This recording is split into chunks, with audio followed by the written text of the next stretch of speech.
We are here today to announce a 93-count indictment against 65 individuals for their roles in 2 alleged widespread heroin, fentanyl, and cocaine rings that have supplied significant amounts of these drugs to Onondaga County, St. Lawrence County, Oswego County, Oneida County, and Jefferson County. For months, our organized crime task force has been surveilling and wiretapping these 2 rings. Round 1, or the Days Group, Ring 1, or the Days Group, was run by Shondell Days of Syracuse, who had a network of resellers he supplied with narcotics in Onondaga County, St. Lawrence County, Jefferson County, and elsewhere in the state. Several of those resellers were also supplied narcotics from individuals who brought drugs from Jersey City, New Jersey, and set up stash houses in St. Lawrence County. There is a single indictment for this group, charging all 33 defendants as participants in a conspiracy to distribute narcotics. Ring 2, or the Q Group, was run by Abdullah Quaid, aka Q, who traveled between Syracuse and the Rockaways of New York City. Q was previously convicted by my office, OCTF, and served time for drug charges. There were 2 other primary sources within Q's operation, Adam Dorham and Louis Mike. There is a single indictment for this group, charging all 34 defendants as participants in a conspiracy to distribute narcotics in St. Lawrence, Onondaga County, Oneida County, Oswego County, and elsewhere in the state.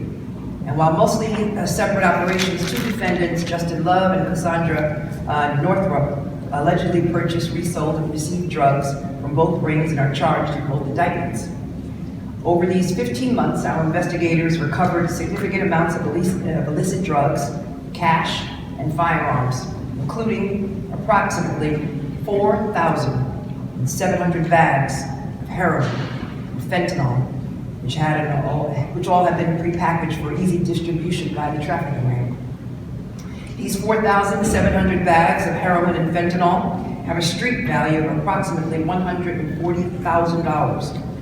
Approximately 2 kilos of cocaine that have a street value estimated at more than $200,000, and over $75,000 of cash and 3 firearms. Most of these items were seized throughout the course of this investigation from defendants who were transporting these drugs from upstate. The most notable of which was a seizure in July 2018 of 1 kilogram of cocaine from one of the defendants in Oneida County who had purchased the cocaine from Q. Another significant seizure occurred in June of 2018 when Adam Durham and defendant Faith David discarded approximately 200 grams of heroin from a car they were driving as they were being pursued by the Syracuse Police Department. Much of the heroin that moved through the Q Group was noteworthy because of its gray color. Heroin is typically white or off-white, and this gray-colored heroin was a logo of sorts from this group used to identify their drugs. The Days Group heroin was noteworthy for its names and logos. So those logos were named Stranger Danger and Don't Front, and they had skulls on the glassines, and one dab had a dancing panda. They were specifically from the sources in New Jersey. On the conspiracy counts alone, each defendant, if convicted, faces a minimum of 1 to 3 years, up to a maximum of 8 to 25 years in prison.